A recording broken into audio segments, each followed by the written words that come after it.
दोस्तों नमस्कार, कैसे हैं आप लोग। मैं आशा करता हूं कि आप लोग अच्छे होंगे और आज हम लोग प्रश्नावली 3.1 के प्रश्न संख्या 1 को सॉल्व करेंगे। अगर आपको ये वीडियो अच्छा लगे तो एक लाइक कर दीजिएगा और चैनल पर नए हैं तो चैनल को सब्सक्राइब करके बेल आइकन को प्रेस कर लीजिएगा, जिससे हर आने वाली वीडियो का नोटिफिकेशन आपको समय समय पर मिलती रहेगी। तो आइए वीडियो शुरू करते हैं। प्रश्न संख्या 1 है, आफ्ताब अपनी पुत्री से कहता है 7 वर्ष पूर्व मैं तुमसे 7 गुनी आयु का था, अब से 3 वर्ष बाद मैं तुमसे केवल 3 गुनी आयु का रह जाऊंगा। क्या यह मनोरंजक है? इस स्थिति को बीजगणितीय एवं ग्राफीय रूपों में व्यक्त कीजिए। देखिए यहाँ दो कंडीशन है। पहला कंडीशन है 7 वर्ष पूर्व मैं तुमसे 7 गुनी आयु का था, ठीक है। दूसरा कंडीशन है अब से 3 वर्ष बाद मैं तुमसे केवल 3 गुनी आयु का रह जाऊंगा, ठीक है। तो यहाँ दो कंडीशन दिया हुआ है, इसका मतलब यह है कि इसमें दो समीकरण बनेगा, ठीक है। अगर आप लोगों ने इसका इंट्रोडक्शन वाला पार्ट नहीं देखा है तो ऊपर आई बटन में या नीचे डिस्क्रिप्शन बॉक्स में मैं इसका लिंक दे दूंगा, आप वहाँ से जाकर देख सकते हैं, या चाहे तो आप प्लेलिस्ट से भी देख सकते हैं। और सबसे बड़ी बात यह है कि आफ्ताब का वर्तमान उम्र पता ही नहीं है, ठीक है। तो क्या करेंगे, आफ्ताब का वर्तमान उम्र मान लेंगे, ठीक है। देखिए हल, माना कि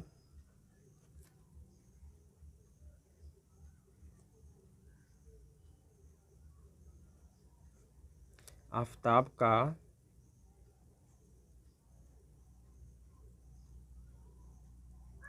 वर्तमान आयु बराबर x वर्ष।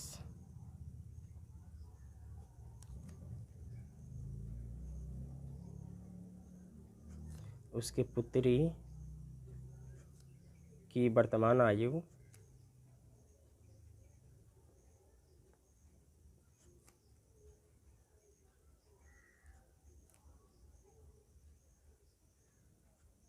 y वर्ष। सवाल कह रहा है कि 7 वर्ष पूर्व मैं तुमसे 7 गुनी आयु का था, ठीक है। 7 वर्ष पूर्व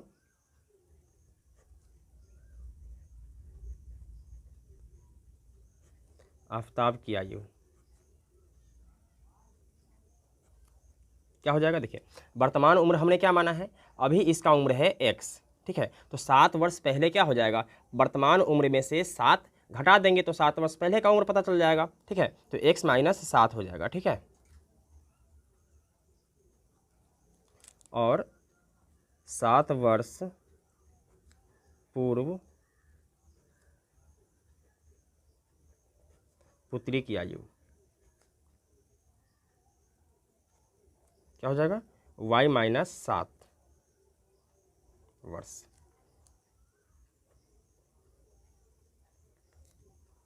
प्रश्नानुसार देखिए, प्रश्नानुसार क्या है कि आफ्ताब कह रहा है कि 7 वर्ष पूर्व मैं तुमसे 7 गुनी आयु का था, ठीक है। कहने का मतलब यह है कि 7 वर्ष पहले आफ्ताब का जो उम्र था वह अपने पुत्री के उम्र के 7 गुना था, ठीक है। तो इसको लिख सकते हैं x माइनस 7, ठीक है, बराबर y माइनस 7, ठीक है। इसका यानी ए है आफ्ताब का उम्र और ए है पुत्री का उम्र। तो आफ्ताब का जो उम्र है वह पुत्री के उम्र के कितना है, 7 गुना है। अब क्या करना है, x माइनस 7 बराबर, ये बाहर वाले से अंदर के दोनों में गुना हो जाएगा तो 7y हो जाएगा, ठीक है। माइनस प्लस माइनस 7 सते 49, x माइनस 7, ठीक है, प्लस का 7y है तो क्या हो जाएगा, माइनस का 7y, माइनस का 49 है तो क्या हो जाएगा, प्लस का 49, ठीक है, बराबर 0। तो x माइनस 7y को पहले कर लेंगे, ठीक है। प्लस का 49 और माइनस का 7 क्या बचेगा, प्लस का 42 बराबर 0, ठीक है। तो ये हो जाएगा x माइनस 7y बराबर प्लस 42, जब बराबर के इस तरफ आएगा तो क्या हो जाएगा, माइनस का 42, ठीक है। ये हो जाएगा समीकरण 1। अब दूसरा कंडीशन ये है कि अब से 3 वर्ष बाद मैं तुमसे केवल 3 गुनी आयु का रह जाऊंगा। फिर 3 वर्ष बाद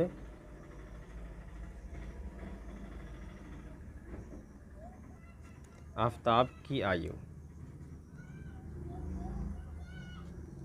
वर्तमान आयु कितना है, x है, ठीक है। तो अब से 3 वर्ष बाद क्या हो जाएगा, x में 3 जुड़ जाएगा, ठीक है। x प्लस 3 वर्ष,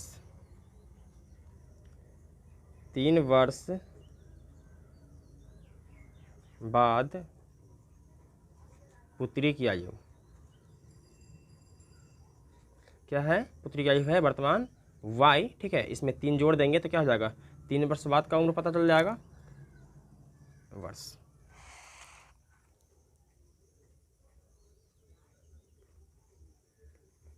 प्रश्नानुसार देखिए, कह रहा है कि 3 वर्ष बाद आफताब का जो उम्र है वह अपने पुत्री के उम्र के क्या हो जाएगा, 3 गुना रह जाएगा, ठीक है। तो x + 3 बराबर y + 3, ठीक है। तो इस पुत्री के उम्र का 3 गुना रह जाएगा। तो x + 3 बराबर, इससे गुना कर देंगे तो क्या हो जाएगा, 3y + 3 तिया 9। तो x + 3 बराबर हटा देते हैं, ठीक है। तो +3y है क्या हो जाएगा, -3y, और प्लस का 9 है क्या हो जाएगा, -9 बराबर 0। तो x - 3y और -9 और +3 क्या बचेगा, -6 बराबर 0। तो x - 3y बराबर क्या हो जाएगा, 6। इसको समीकरण 2 मान लेंगे। अब देखिए, समीकरण 1 और समीकरण 2 मेरा निकल गया है, ठीक है। इसे ज्ञात करने के लिए नहीं कह रहा है कि आफताब का वर्तमान उम्र ज्ञात कीजिए या उसके पुत्री का वर्तमान उम्र ज्ञात कीजिए, ठीक है। सिर्फ ये कह रहा है कि बीजगणितीय रूपों में व्यक्त कीजिए, इसीलिए मैंने यहाँ तक ही छोड़ दिया है, ठीक है। अब चलते हैं ग्राफीय रूपों में व्यक्त करते हैं। देखिए, पहला समीकरण है x - 7y बराबर -42, ठीक है। दूसरा समीकरण है x - 3y बराबर में 6, ठीक है। तो हमें क्या करना है कि पहले समीकरण से चलना है, x - 7y बराबर में -42, ठीक है। देखिए, इसको आप ऐसे कर सकते हैं, x बराबर -42 और +7y, ठीक है। ऐसे भी कर सकते हैं, या इसको आप ऐसे कर सकते हैं, इसको पहले लिख सकते हैं, -7y बराबर -42, ठीक है। प्लस का x है तो क्या हो जाएगा, -x, ये हो जाएगा -7y। यहाँ माइनस कॉमन ले लेते हैं तो क्या बचेगा, 42, माइनस है तो क्या हो जाएगा, +x, ठीक है। माइनस से माइनस कैंसिल हो जाएगा। y बराबर क्या हो जाएगा, 42 + x बटा में 7। अब इससे क्या करना है कि एक भुजकोटी तैयार करना है, ठीक है। जैसे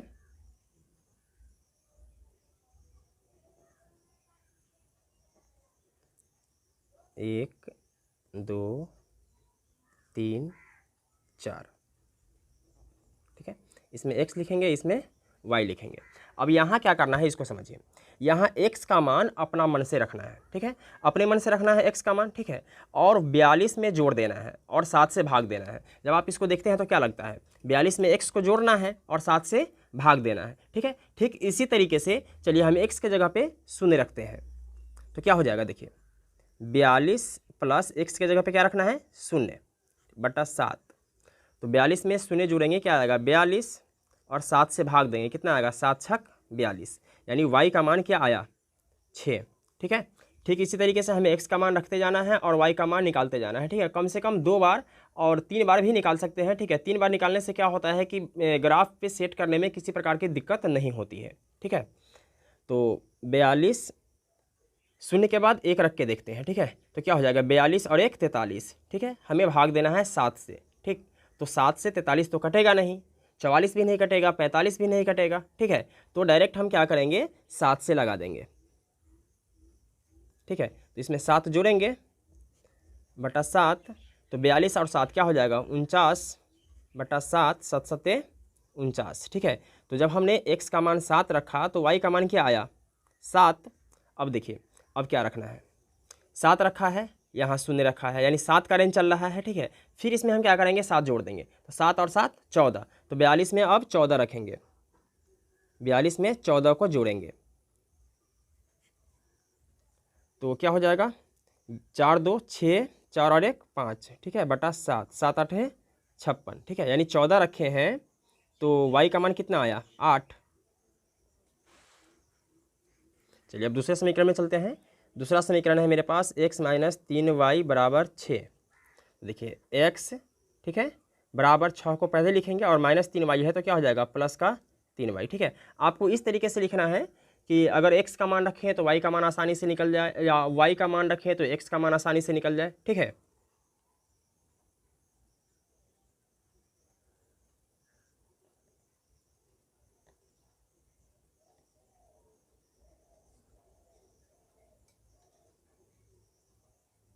देखिए अब यहाँ रखना है y का मान, ठीक है। तो किसका मान निकलेगा, x का मान निकलेगा, ठीक है। अगर हम x का मान रखते हैं तो किसका मान निकलता है, y का मान निकलता है, ठीक है। तो y का मान रखते हैं 0, क्या रखते हैं 0। देखिए 6 + 3 × 0, तो क्या हो जाएगा, 6 + 3 में 0 से गुना करेंगे तो क्या आएगा, 0 ही आएगा, ठीक है। 6 में 0 जोड़ेंगे तो क्या आएगा 6, ठीक है। इसके बाद y का मान 1 रखते हैं, ठीक है। तो 6 + 3 × 1, तो 6 + 3 एकम 3, 6 3 क्या हो जाएगा 9, ठीक है। तो 1 रखते हैं y का मान, तो x का मान कितना आया 9, ठीक है। अब y का मान रखते हैं 2, 6 + 3 × 2, ठीक है। 6 + 3 दूना 6, 6 6 क्या हो जाएगा 12, ठीक है। तो x का मान कितना निकला 12 निकला। आप इस समय लिख भी सकते हैं कि माना कि y = 0, माना कि y = 1, माना कि y = 2, ठीक है। इस तरीके से लिख सकते हैं, नहीं भी लिख सकते हैं, कोई दिक्कत नहीं है, ठीक है। चलिए इस मान सारणी को ग्राफ पे सेट करते हैं। चलिए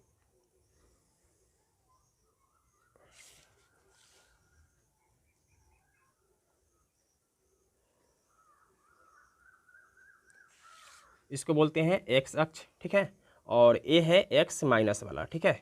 ये है y प्लस में और नीचे वाला है y माइनस में। देखिए ये है मूल बिंदु, इसका निर्देशांक 0,0 होता है, यानी x का मान भी 0 और y का मान भी 0, ठीक है। और रेंज लेना है, ठीक है। तो रेंज ले लेते हैं 2 का, 2 4 6 8 10 12 14, इधर भी लेंगे, ठीक है। तो ये हो जाएगा -2 -4 -6 -8 -10, ठीक है। ये है y का मान प्लस में, ठीक है। 2 4 6 8 10 12, ठीक है। ये माइनस में है y का मान 2 4 6 8 10 12। देखिए दूसरे पेज में हमको मान देखने नहीं जाना पड़े, इसीलिए मैंने यहाँ लिख लिया है, ठीक है। देखिए x का मान कितना है 0 और y का मान कितना है 6। देखिए x और y सबका मान यहाँ होता है 0, ठीक है। और y का मान कितना है 6, यानी y का मान यहाँ है 6, ठीक है। यहाँ पे एक डॉट लगाएंगे, बिंदु लगाएंगे, ठीक है। चलिए अब x का मान कितना है 7 और y का मान कितना है 7, ठीक है। देखिए यहाँ 6 है और a 8 है, तो इसके बीच में क्या होगा 7 होगा, ठीक है। और y का भी मान 7 ही है, ठीक है। यानी 6 और 8 के बीच में 7 होगा, ठीक है। तो इसके इस तरफ और इसके ऊपर, ठीक है, कौन सा बिंदु है, तो a बिंदु है, ठीक है। इसके बाद क्या है x का मान 14 और y का मान 8, यानी x का मान 14 और y का मान 8, कौन सा बिंदु है, यही है। अब क्या करना है, तीनों बिंदु को मिलाते हुए एक रेखा खींच देना है, ठीक है।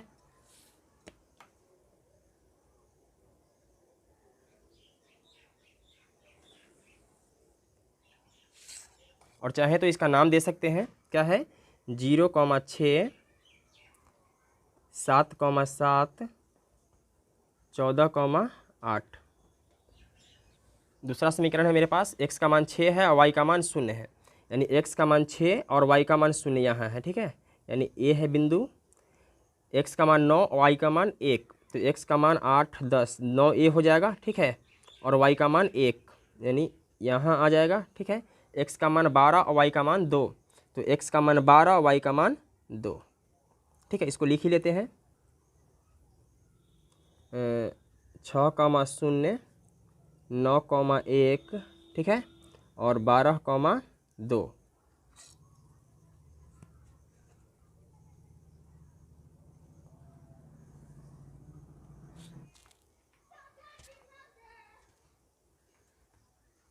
ठीक है, इसका जो समीकरण है वो क्या है, x - 7y = -42, ठीक है। और इसका जो समीकरण है वो है x - 3y = 6, ठीक है।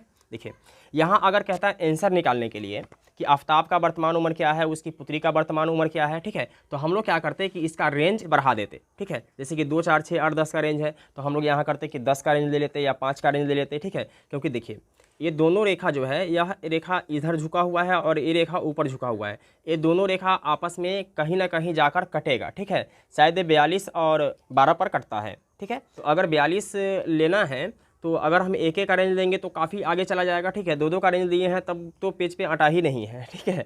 अगर 5 का रेंज लेते हैं तो भी कम पड़ जाएगा, ठीक है। तो 10 का रेंज लेना पड़ेगा, और 10 का रेंज लेने में क्या समस्या है ये देखिए, इसका जो प्रत्येक बारीक लाइन है, ठीक है, इसका काउंट 1 होगा, ठीक है। तो इसमें मान रखने में काफ़ी समस्या हो जाता है, आपको दिखाई भी ठीक से नहीं देगा यहाँ, ठीक है। लेकिन यहाँ में आफताब और उसकी पुत्री की वर्तमान उम्र ज्ञात करने के लिए नहीं कहा गया था, ठीक है। सिर्फ कहा गया था कि बीजगणितीय और ग्राफीय रूपों में व्यक्त करें, ठीक है। तो इस प्रकार यह क्वेश्चन सॉल्व हो जाता है। दोस्तों मैं उम्मीद करता हूँ कि आपको ये वीडियो समझ में आ गया होगा। अगर किसी प्रकार की कोई डाउट हो तो आप हमें कमेंट कर सकते हैं। फिर मिलते हैं एक और वीडियो में, तब तक के लिए जय हिंद।